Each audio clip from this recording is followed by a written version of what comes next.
First tip, we're going to talk about 5 tips to starting a powder coating business in 2021. Of course, some of these tips you may be able to use for growing your business as well. We're going to focus on those who want to start a business, especially on this first topic, and that is getting a powder coating system.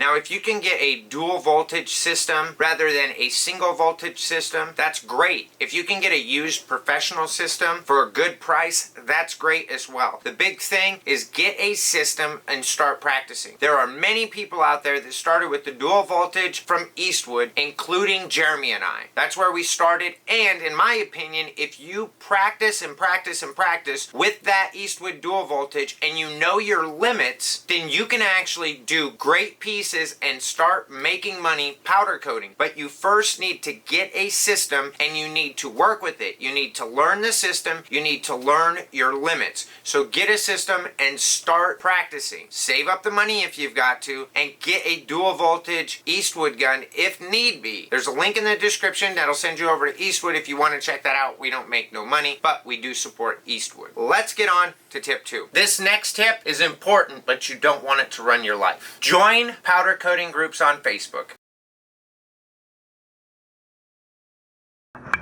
If you don't have a Facebook account, make a Facebook account, because in future tips we're going to be talking about having a Facebook business page. So having a Facebook account is extremely important. One of the groups that you can join is the This Business of Powder Coating Facebook page. It's going to be the first link in the description. It's a free group. It's a private group. It's a group that I run. I believe I have 1 or 2 moderators, and then we do have a lot of people that I definitely consider experts in the field, but people that will help you out with different questions that you have. What's great about these groups is a lot of people are very helpful in these groups. One big important thing about these groups, though, that I do want to give you a tip on is join these groups, scroll through, see what people have asked, and read the comments. See what the replies are, because there's going to be questions out there that you have that somebody's already asked, I'm quite sure. One thing that a lot of people get frustrated with in the group is people will ask a question somebody may have asked just the previous day. They don't do research. They don't go through and look. Part of you growing your business, learning your trade, is getting the information, not looking for somebody to give it to you. It's going out and finding that information yourself. So if it's a question that some people ask a lot, like, how should I price this? Well, here's the thing. Pricing, which is something we're going to make another video on in the future, is extremely important and different on shop to shop. What somebody else prices something at may not work for you, or it may work better for you than it does for them, but it's important to know your costs, and that just asking a question on what would you charge in a Facebook group is not necessarily the way to go around it. That's asking somebody else to do your job. Use these Facebook groups to your advantage, learn from them, scroll through them late at night before you go to bed, read the comments, read what people are talking about. Sometimes they post articles, read those articles, do your research, because the more you know, the better your production is going to be, your production quality is going to be, and the less mistakes you're going to have. Let's jump on to tip 3.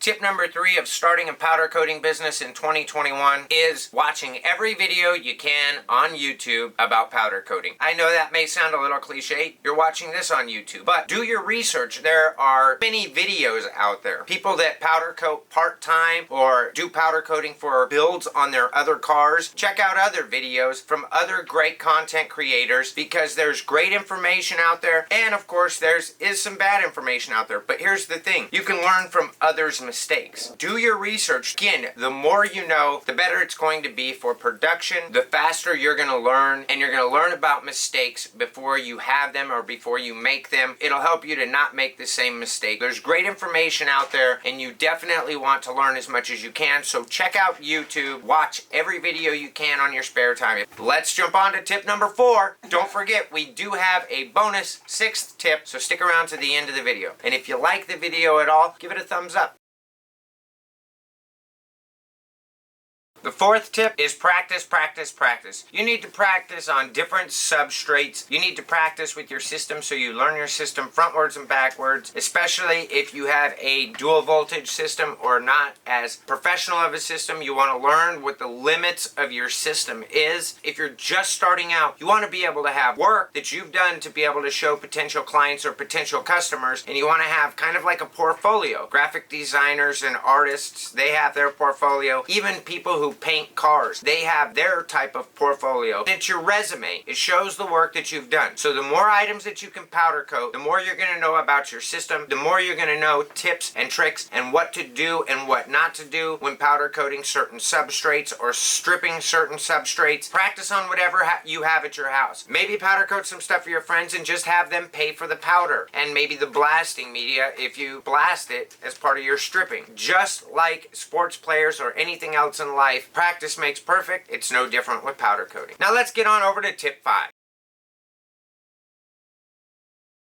Now the 5th and final tip is marketing. So many people depend on word of mouth marketing, and it's great, but you need to market your business, whether it's Google ads or Facebook ads, whether you're advertising on Instagram or Snapchat or Twitter. You need to find what works for you in your niche, then explore advertising and marketing your business on different platforms till you find what works for you. It's not going to be a home run right off the bat. That's why you have to do research. We've actually heard from a lot of people saying Facebook ads don't work, saying just flat out they've never had them work. Now, in my mind, person or people who crack the code on Facebook ads for powder coating are going to succeed and going to do very well until others learn. It's not saying that Facebook doesn't work. It's saying that we haven't found the right way and the right audiences to target when marketing on Facebook. Google, I've heard great things about, so definitely try Google Ads. Don't throw your whole budget at something. Make sure you take small steps and try different videos, try different photos, try different ad copy. Word it different ways to see how it attracts a different market. It's gonna take time, but once you figure out what works for you, it can be and will be extremely beneficial. Just don't get too frustrated with it and don't give up on it. If you get frustrated, stop it for a couple of days. What's great is you can really target people. You can target people that have been to your website. You can retarget them, market to them through different avenues such as Facebook or Snapchat or Instagram or Google Ads. So just take this big tip. Marketing is extremely important. With the lack of companies that are doing strong marketing campaigns, you can really grow when you find what works for you. So make sure you market your business. Now, let's get on to the bonus tip. So the final tip is document everything. Start a YouTube channel. You can do it vlog style. You can do it in our style, which is, just documenting each job. Whatever it is, document it. Record it. Maybe take small clips and put it on YouTube for YouTube Shorts. Take photos. Share it on Instagram. Share it on Facebook. Don't just share it in the groups, but share it to other groups you're part of. Maybe you're part of some trucking groups or mudding groups. Share it in there, especially if you're working, for instance, on a drag truck and you're in drag groups. Maybe you share what you've done, but you need to document it. You need to have those photos. Having those photos is going to give you something to show people when you can't show them the part that's returned to the customer. Better yet, YouTube has been very beneficial for us. We direct customers or potential customers when giving a quote to our YouTube channel when they ask to see what kind of work we've done or see some of our work. We send them to our YouTube channel. It's great. They get to see the work there. They even get to see that we make mistakes and we don't hide it. It's been very beneficial